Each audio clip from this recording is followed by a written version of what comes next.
Good morning সবাইকে। তোমরা সবাই কেমন আছো? আশা করি ভালো আছো। তোমাদের ভালোবাসার আশীর্বাদে আমরাও কোনো মতো আছি।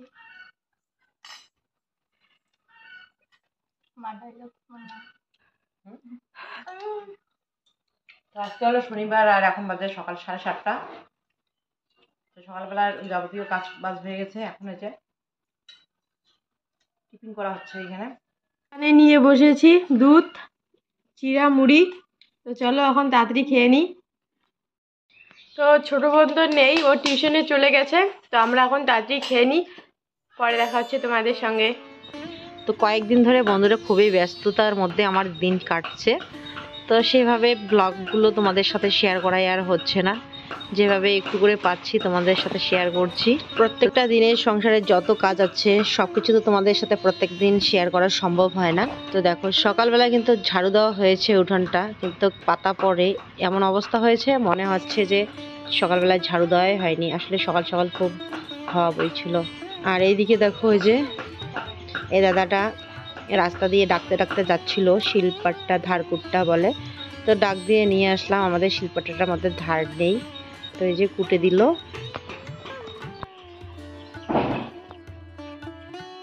এই যে আমাদের মশলা বাটা শিলপাট্টা ধারকুটটা হয়ে গেল। কারি পাতাগুলো আগে বেটে নেই, তাহলে এই যে ধুলো ধুলো মানে বালু বালু ভাবটা চলে যাবে। পাতর না, প্রথমে এই মশলা বাটলে খুশি হবে, পাথরগুলো পেটে চলে যাবে তরকারিতে।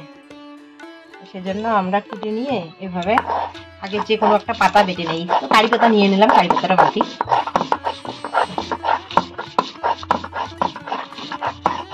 বাটতে কি আরাম লাগছে, সেটা একটু বাঁকা হয়ে গেছে, সেজন্য নড়ে করে। তাড়াতাড়ি দেখো কি সুন্দর এখন সহজে বাটা হচ্ছে। আর এই কয়েকদিন যে বাটলাম না, কি কষ্ট করে, সহজে বাটা হয় না। আর চাটনি খেতে গিয়ে বাবা চাটনি বানাতে বলে, শুকনো মাছের চাটনি বানাতে বলে, জাম পাতার মানে খারকুল পাতার চাটনি বানাতে বলে। কিন্তু আমার বাটনাটার জন্য তো আমার বাটতে খুব অসুবিধা হয়, তো সেজন্য কিন্তু ঘ্যাসকারি হয়ে যায়। তবু কষ্ট করে বেটে দেই, বানাই। এখন কিন্তু কষ্ট হবে না, দেখো একদম কি সুন্দর, খুব সহজেই ফিনিশিং হয়ে গেল। চাটনি হয়ে গেল, চাটনি, কারি পাতার চাটনি। এই পান্তা ভাত আছে, কারি পাতার চাটনি খেয়ে নাও। এইখানে 2টা লঙ্কা আর রসুন দিয়ে বেটে দেই, কারি পাতার চাটনি খাবে ইয়া ভূমি। খারকুল পাতা এখন চাটনি খাবে কয়েকদিন পর পর।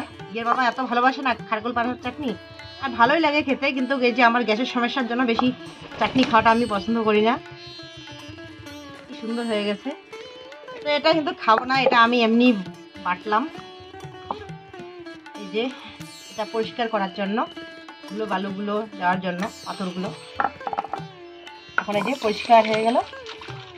এখন এটা আমরা মশলা বাটবো, ব্যবহার করবো। তো এবার সকাল সকাল স্নানটা সেরে নিলাম। তো ভাবলাম যে স্নানটা হয়ে গেল যখন, তো পুজোটাও দিয়ে দিই। তো এখন আমি ঠাকুরকে স্নান করিয়ে দিচ্ছি।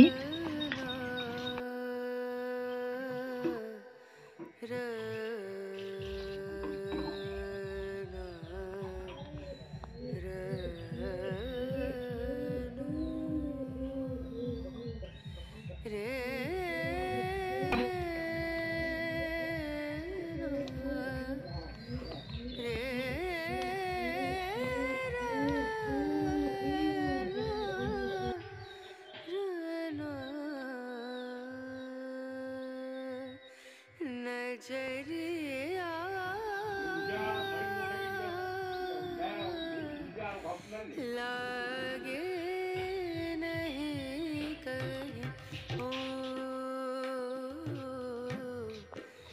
नजरिया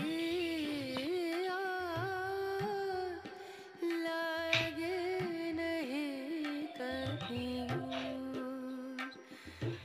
नजरिया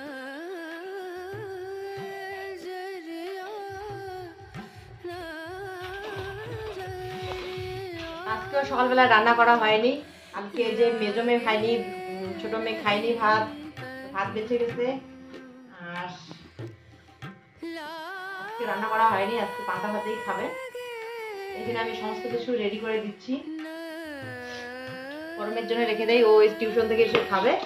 আর ভূমি বলছে যে সব ভাত একসাথে মাখিয়ে তারপরে দিতে বলছে, আমার হাতে নাকি টেস্ট হয় খেতে।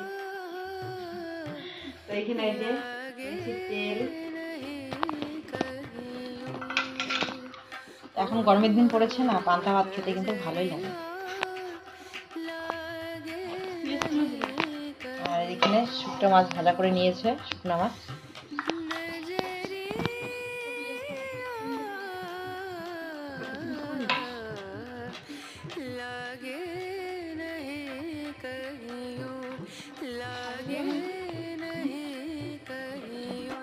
পান্তা ভাত খেলে এখন পেট ঠান্ডা থাকে, গরমের দিন আসলে আমাদের ভালো পান্তা ভাত খেলে ভালো লাগে।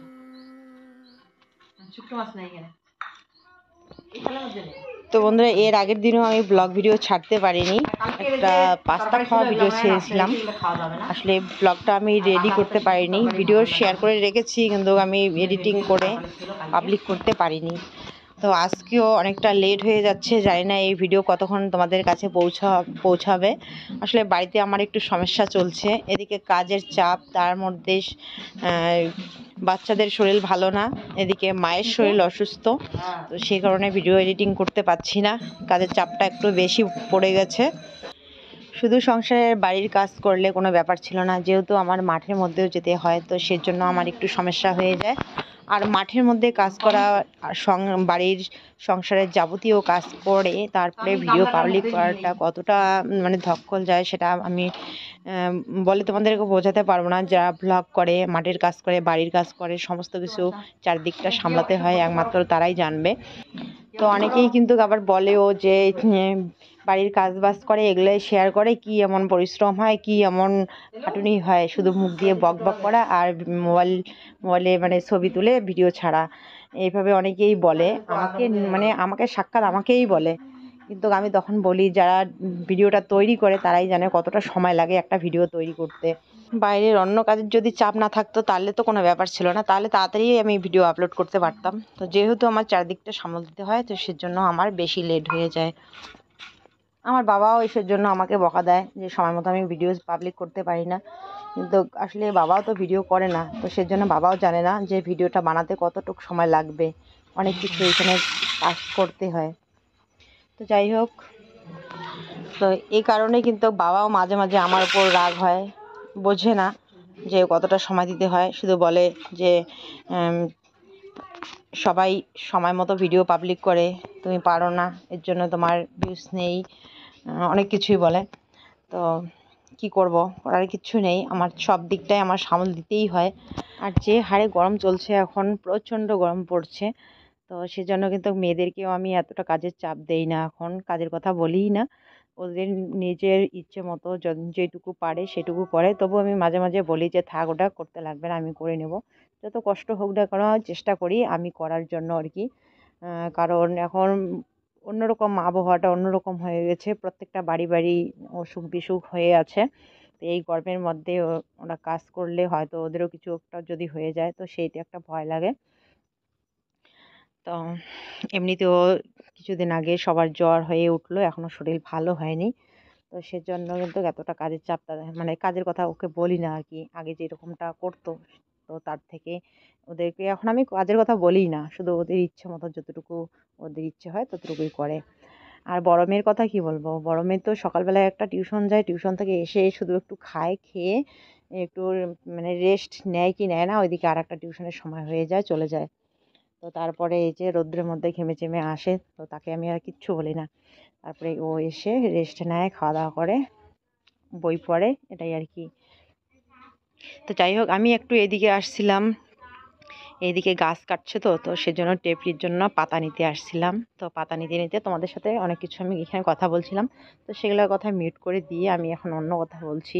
কারণ ভিডিওটা অনেক 2 দিন আগের করা, তো তখন আমার মন মেজাজটা অন্যরকম ছিল, এখন আমার মন মানসিকতা অন্যরকম হয়েছে, কারণ বাড়িতে এখন পরিস্থিতিটা অন্যরকম হয়ে গেছে।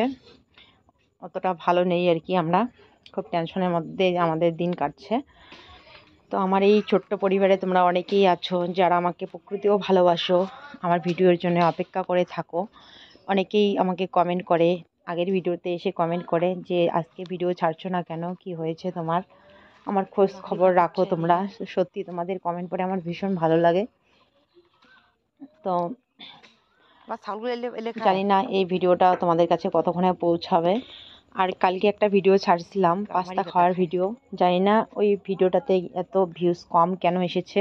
আর কমেন্ট বক্সটা বন্ধ হয়েছিল, কমেন্ট বক্সটা আমি বারবার করে খুলে দিচ্ছিলাম, বারবার করে বন্ধ হয়ে যাচ্ছিল কেন সেটা আমি নিজেও জানি না। তো এক দিদিভাই আবার কমেন্ট করে বলেছিল যে হয়তো তোমার আইডিটা কেউ জানে, তো সে তোমার কমেন্ট বক্সটা বন্ধ করে দিচ্ছে, এরকমটা হতে পারে। কিন্তু না দিদিভাই, এরকমটা না, আমার সেরকম কেউ আমার আইডি জানে না। টেপরির টিউমারগুলো জানি না ভালো হবে কি হবে না, ওষুধ নিয়ে আসা হয়েছে, ওষুধ তো খাওয়ানো হচ্ছে। দেখি 12 দিনের কথা বলছে, 12 দিনের মধ্যে নাকি কমে যাবে। তো দেখা যাক, আজকে 2 দিন হলো, 2 দিন না 3 দিন হলো আজকে। এ নেহা, সাইকেলটা একটু চালাতো দেখি কিরকম লাগে। নেহাকে নতুন সাইকেল এনে দিয়েছে ওর বাবা, স্কুলে যাবে গত বছর না আগামী বছর। ঘুরে আয় ঘুরে আয় এখন।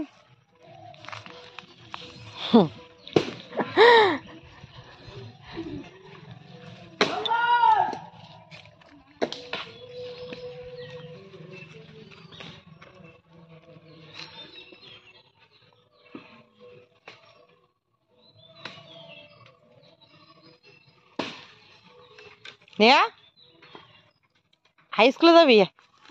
হ্যাঁ, কোন ক্লাসে পড়িস? 3? তাহলে আরো 2 বছর স্কুলে যাবে, তো সেজন্য সাইকেল চালা শিখতেছে, শিখেই গেছে। আমাকে নিতে পারবি সাইকেলে? হুম, কেন পারবি? টেপড়ি চল, এই যে পাতা নিছি, আয়। আর থাক, ওইখানে অনেক ছাগল আছে, তো মানুষও আছে, কোনো ভয় নেই। একা একা ছাড়ি না, কারণ কুত্তার খুব উৎপাত, কুত্তা ধরে। পাতাগুলো নিয়ে আসলাম, বেশি খায় না, অল্প করে নিয়ে আসলাম।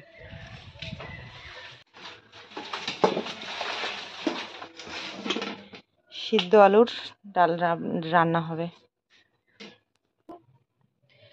আর হিয়ার জন্য আলু নাকি ডিম সিদ্ধ দেওয়া হয়েছে, আর এখানে 3টা ডিম আছে, এটা অমলেট করব। আর কারি পাতা আনতে গিয়েছিলাম সকালবেলা, একদম ডাল সহ ভেঙে গেছে, তো ভাবলাম যে এগুলো পকোড়া বানাবো। এগুলো তুলে রেখেছি।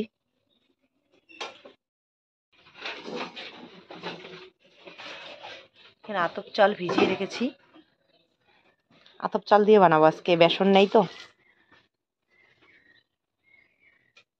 সেন্ট বাড়িয়েছে মাগো কারি পাতার। তো এবার চলে আসলাম তাড়াতাড়ি করে রান্নাঘরে। এখানে মেজো মেয়ে একটু আমাকে হেল্প করলো, ও উনুনটা ধরিয়ে দিয়েছিল। তো দেখো ভাত হয়ে গেছে, এবার আমার তরকারিও কিন্তু রান্না প্রায় কমপ্লিট, তো একটু বাকি আছে। এখানে আমি পকোড়া বানাচ্ছি এখন, আর মেজো মেয়ে এখানে আবার এই যে ডিমগুলো অমলেট করে নিচ্ছে। আসলে এদিকে রান্না করতে দেরি হয়েছে, তো বাবা খেতে বসে গেছে, তো বাবাকে ওইদিকে যে ডিম অমলেট করে নিয়ে দিল, আর আমি এদিকে গরম গরম পকোড়া বানাচ্ছি আর দিচ্ছি।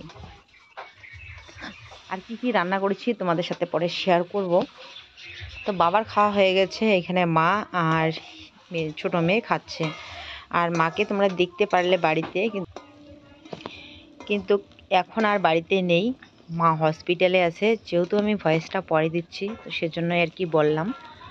হয়তো তোমরা বলবে যে ভিডিও কেন আসছে না, তো সে কারণে সবটা তোমাদের সাথে একটু শেয়ার করার চেষ্টা করছি।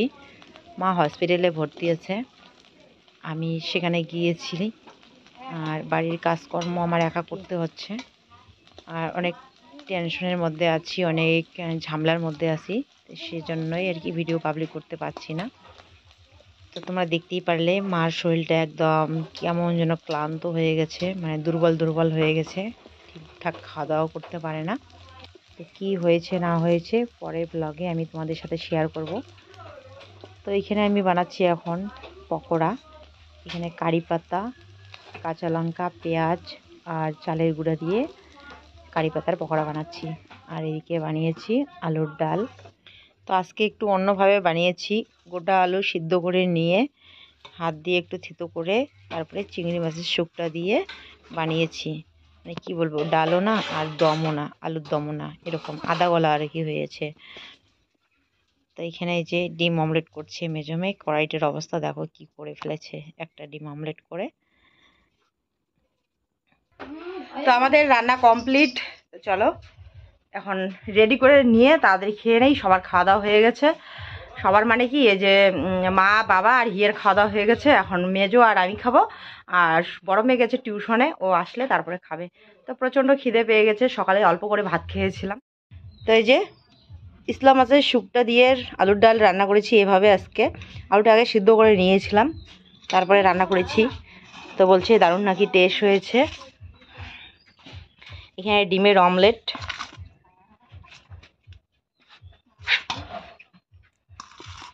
আর এইখানে হয়েছে যে এখানে হয়েছে কারি পাতার পকোড়া।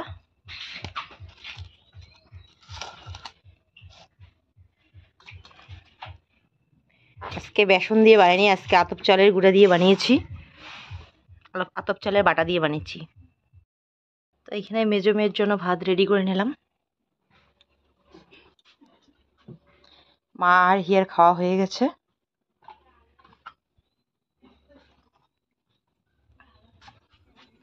তো খাওয়া দাওয়ার পর রেডি হয়েছি। আমি যাচ্ছি এখন একটু আমাদের হাইড্রোড চৌপতির এইদিকে। সেদিন টিভির জন্য একটা ওষুধ লিখে দিয়েছিল, কিন্তু ওষুধটা আনা হয়নি। তো সেজন্য বেরিয়ে পড়েছি, ওষুধটা আজকে গিয়ে নিয়ে আসবো। আর ধান ভিজিয়ে রেখেছি, কালকে ধান সিদ্ধ করতে লাগবে। লাকড়িগুলো এখানে কাটা হয়নি। তো ছোট বলছে মা আমি লাকড়িগুলো কেটে রাখি, তুমি যাও আমাদের জন্য পাস্তা নিয়ে আসো। তো পাস্তা নিয়ে আসছিলাম। এই ভিডিওটা তো তোমরা আগেই পেয়ে গেছো। তো চলো আজকের জন্য ব্লগটাকে এখানে শেষ করছি। দেখা হচ্ছে পরবর্তী ভিডিওতে আবার তোমাদের সঙ্গে। আশা করি ততক্ষণে সবাই ভালো থেকো, সুস্থ থেকো আর সাবধানে থেকো।